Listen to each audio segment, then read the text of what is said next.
लग्नाच्या चार भिंतीआड जेव्हा एखाद्या स्त्रीचं अस्तित्व रोज थोडं थोडं तुटत असतं, तेव्हा तिच्याकडे दोनच पर्याय असतात. एकतर परिस्थितीसमोर गुडघे टेकणे किंवा त्याच परिस्थितीची राख करून गरुडासारखी उंच झेप घेणे.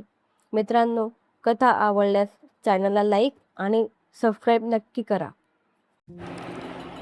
साताऱ्याजवळच्या एका छोट्याशा गावात रोहन आणि सोरा नावाचं एक जोडपं राहत होतं. लग्नाला 4 वर्ष झाली होती. बाहेरून पाहिलं तर त्यांचं आयुष्य अगदी सुखी दिसायचं.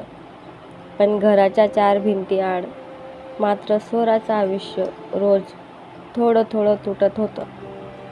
रोहन एका मोठ्या कंपनीत काम करायचा. पगार चांगला होता. गावात त्याचा रुबाब होता. सोरा मात्र घर सांभाळायची. सकाळपासून रात्रीपर्यंत घरकाम, सासू-सासऱ्यांची सेवा, स्वयंपाक. तिचं जग फक्त घरापुरतंच मर्यादित झालं होतं. पण सोराचं एक स्वप्न होतं. तिला अधिकारी व्हायचं होतं. लग्नाआधी ती अभ्यासात खूप हुशार होती. कॉलेजमध्ये असताना तिने MPSCचं स्वप्न पाहिलं होतं. पण घरची परिस्थिती आणि लग्न यामुळे ते स्वप्न अर्धवट राहिलं. एका संध्याकाळी रोहन ऑफिसमधून आला. सोरा, चहा कुठं आहे? तो जोरात ओरडला. आत्ताच घेऊन येते. सोरा स्वयंपाकघरातून धावत आली. रोहनने कप हातात घेतला आणि एक घोट घेताच कप टेबलावर आपटला. हा काय चहा आहे? दिवसभर घरात बसून एवढं सुद्धा नीट जमत नाही तुला? सोरा शांत उभी राहिली. तुझ्यासारख्या बायकांना ना नवऱ्याच्या पैशाची किंमतच नसते. रोहनचा आवाज अजून वाढला.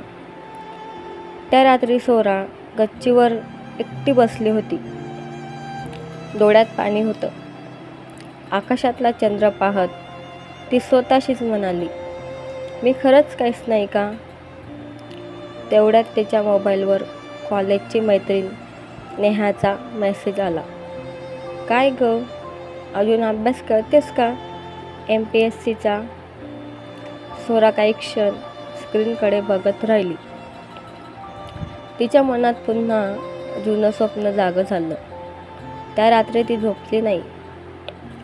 दुसऱ्या दिवशी सकाळी रोहन ऑफिसला गेल्यावर तिने कपाटातून जुनी पुस्तके बाहेर काढली.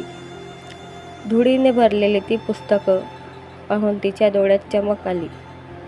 ती हलकेच म्हणाली, एक शेवटचा प्रयत्न करायचा, पण हे सगळं रोहनपासून लपवून करायचं होतं. दिवसभर घरकाम करून रात्री सगळे झोपल्यावर सोरा अभ्यास करू लागली. रोज रात्री 2-2 वाजेपर्यंत ती अभ्यास करायची. कधी डोळे मिटायचे, पण स्वप्न तिला जागं करायचं. एक दिवस रोहन रात्री अचानक उठला. त्याने हॉलमध्ये लाईट पाहिला. सोरा पुस्तक घेऊन बसली होती. हे काय चाललंय?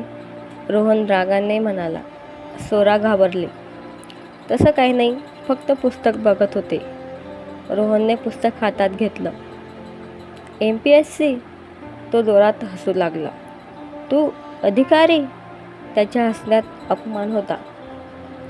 सोरा, स्वप्न बघायला पण लायकी लागते. तिच्या डोळ्यात पाणी आलं. मी फक्त प्रयत्न, बस. रोहन ओरडला. घर सांभाळणं जमलं नाही आणि निघाली PSI व्हायला. त्याने पुस्तकं जमिनीवर फेकली आणि आत निघून गेला. त्या रात्री सोराने रडत रडत पुस्तकं पुन्हा उचलली. ती स्वतःशीच म्हणाली, एक दिवस ह्याच पुस्तकांचा अभिमान वाटेल तुला. दिवस जात होते. रोहनचा अपमान वाढत होता. कधी पैशांवरून टोमणे, कधी मी कमावतो म्हणून हे घर चालतं अशी वाक्ये. पण आता सोरा बदलत होती. ती आधीपेक्षा शांत झाली होती. कारण तिच्याकडे एक गुपित होतं.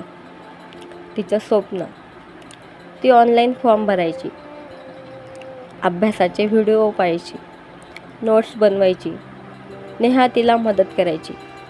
एक दिवस MPSCची प्रिलिम्स होती.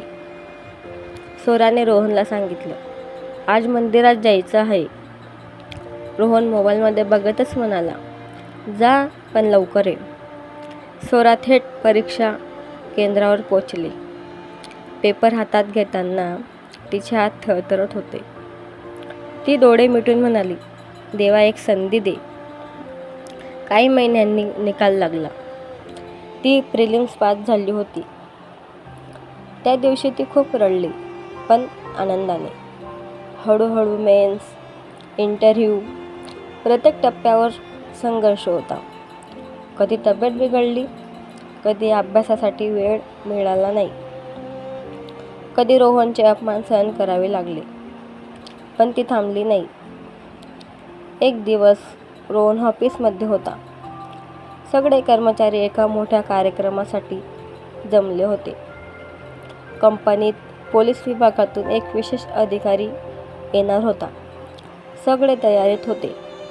रोहन मित्रांसोबत उभा होता. आज कोणीतरी मोठी PSI येते म्हणे, एक जण म्हणाला. तेवढ्यात बाहेर पोलिसांची जीप येऊन थांबली. दरवाजा उघडला. सगळ्यांच्या नजरा त्या दिशेने वळल्या. खाकी वर्दीत एक महिला खाली उतरली. डोळ्यांवर काळा चष्मा, खांद्यावर स्टार, चेहऱ्यावर आत्मविश्वास. रोहन सहज बघत होता, पण पुढच्या क्षणी त्याचा चेहरा पांढरा पडला, कारण ती सोरा होती. त्याच्या हातातून फाईल खाली पडली. सोरा? सोरा हळूहळू त्याच्यासमोर येऊन उभी राहिली. आज तिच्या डोळ्यात भीती नव्हती, रुबाब नव्हता, फक्त आत्मविश्वास होता. रोहन काहीच बोलू शकला नव्हता. त्याच्या डोळ्यासमोर ते सगळे क्षण फिरत होते. तिचा अपमान, तिचे स्वप्न तोडणं, तिच्यावर ओरडणं. सगळे कर्मचारी टाळ्या वाजवत होते. मॅनेजर अभिमानाने म्हणाला, मी PSI सोरा देशमुख. रोहनचा आवाज अडखळला. तू हे सगळं कधी? सोरा हलकसं हसली. ज्या रात्री तू म्हणालास ना, स्वप्न बघायला लायकी लागते. ती 2 सेकंद थांबली. त्या रात्री ठरवलं, स्वप्न पूर्ण करूनच दाखवायचं. रोहनच्या डोळ्यात पाणी आलं. पहिल्यांदाच त्याला स्वतःची लाज वाटत होती.